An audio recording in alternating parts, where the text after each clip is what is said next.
about time.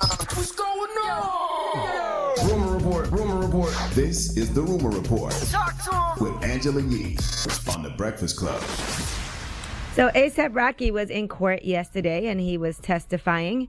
And here's what he had to say as he pleaded to the judges about having spent a month in Sweden so far and just wanting to finally get this case over with and go home. I woke up the block. I start to notice that walks down the block to tell the girls, please tell them leave us alone, leave us alone. And these guys were following again. As far as the bottles go, I held it momentarily because I realized it was stupid, especially when they didn't have it in their possession. It wasn't necessary for me to have it, so I put it down. I couldn't help but assume that these guys were under the influence of some type of drugs. All right, now one of the issues prosecutors are saying is they believe that A$AP Rocky hit the guy with the bottle that's accusing him of assault. And they're saying that there were text messages from his assistant saying, I hope Rocky deleted all the videos on his phone and kept only the one. That's why prosecutors do believe that he hit the alleged victim with the bottle, recorded it, and then deleted it. But they're saying he might have went too far if he did do that. Here's what else A$AP Rocky said in court yesterday. So we asked these guys, calmly. I even put my hand on their shoulders in a peaceful way so I wouldn't pose as a threat. Yeah, we pleaded and we begged them. We said, look, man, we don't want to fight y'all. Please stop following us. At this moment, both of the guys attacked. That's when I intervened and I threw to the ground and I kicked his arm and I punched him or shoved him. I really wanted to detain him. Maybe, hopefully, cops will show up. Maybe, hopefully, he'll back down. It bothers me that he has to explain something that we all saw. There is nobody that watched that video who could possibly think A$AP was the aggressor. From what I saw, he repeatedly kept trying to get away. We all saw that. So I don't understand why they, trying to make an example out of him and trying to explain the situation that we all saw. But it does make me realize that my father used to always tell me trouble is easy to get into and hard to get out of. That's why you just got to drink your water and mind your goddamn business. Yes, A$AP Rocky also did admit that he and his crew did jump the alleged victim, but they're saying that only happened after the victims threw punches at his bodyguard. All right, here's what else A$AP Rocky said as he took the stand yesterday. I kicked his arm, I held him, and when my friends came, I stood up.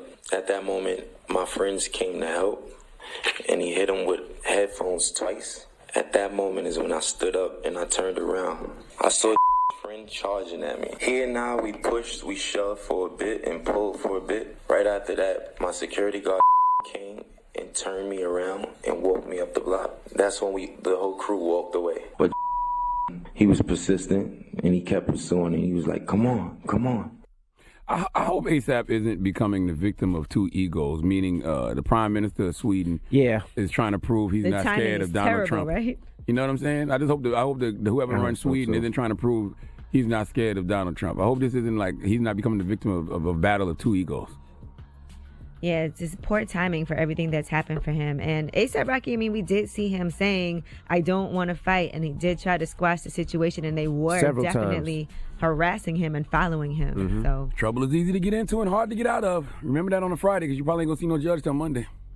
All right, Fast and Furious. Now let's talk about some of the contracts that they have for the Fast and Furious movies.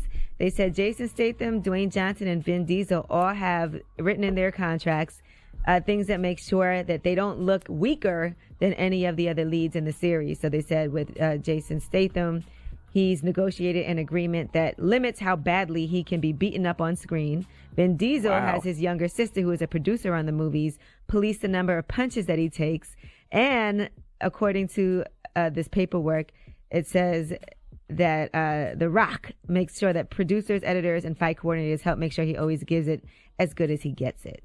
So that's just making sure that as they're on screen, they don't want to look weak in their character. I also heard that they all have Tyrese bands on their trailers. He's stupid. So Tyrese is not allowed to come within 100 feet of their trailer at any time. That's what I heard. He's not even there now. Oh, okay. I made that up. All right. Now, Big Sean is going to be making his acting debut, and that's going to be in a new Lena Waithe series on BET called 20s. We've heard her talk about this for quite some time now. And that's going to be interesting to see Big Sean in his acting debut. I saw the pictures of him with his, he's got his hair real big, a big old fro now. So I was like, is that a weave at first? But it looks like it is really his hair, and he's grown it out. Now, I'm not gonna lie, I was with Trump. I was with I said Trump. Trump. I was with Sean last week. What? I was with Where Sean did last Trump week. come from? Because we were talking about Trump. I said Sean. I was with Sean last week. I ain't remember seeing that hair, and I ain't seen no braids. So you think it's a weave? No. I don't know. Me and Sean was having a nice conversation for an hour or so, and I didn't see no hair. That's all. So you think maybe he has a protective weave? I'm just saying. Somebody might want to check for tracks. That's all I'm saying. All right. Now let's talk about Idris Elba. He was talking about Fast and Furious and all of that. And they were talking about that as he was doing an interview. But then he started talking about The Wire and how he ended up on The Wire. Because, as you know, he's from the UK. He's from East London. And when he first started on The Wire, a lot of people didn't know that in real life he has that British accent. They just thought he was from here. He lived in Brooklyn at the time when he was doing The Wire. And here's what he had to say about why he didn't want them to know that he was from London at first. So my first audition, I walked in there and I had to just pretend.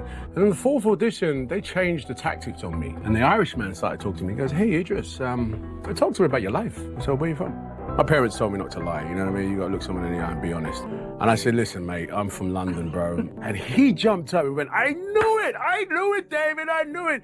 And true story, he said, Idris, I'm gonna give you the job. And he said, I'm not gonna give you Avon, but I think you could play Stringer Bell.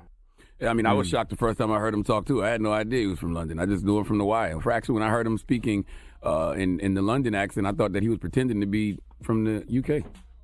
Right. Well, I guess they wanted to make sure they only hired actors that were from the area, at least from the United States, because they were in Baltimore, so they wanted to make sure it was authentic. So he didn't think he would get the role if he didn't hide that, and he did a great job of that. Sure did. Being culturally authentic is important, right? Especially in a city like Baltimore, right? But he did a good job still. He did. As an actor Definitely. on The Wire. So. 100%. All right. Well, I'm Angela Yee, and that is your Rumor Report.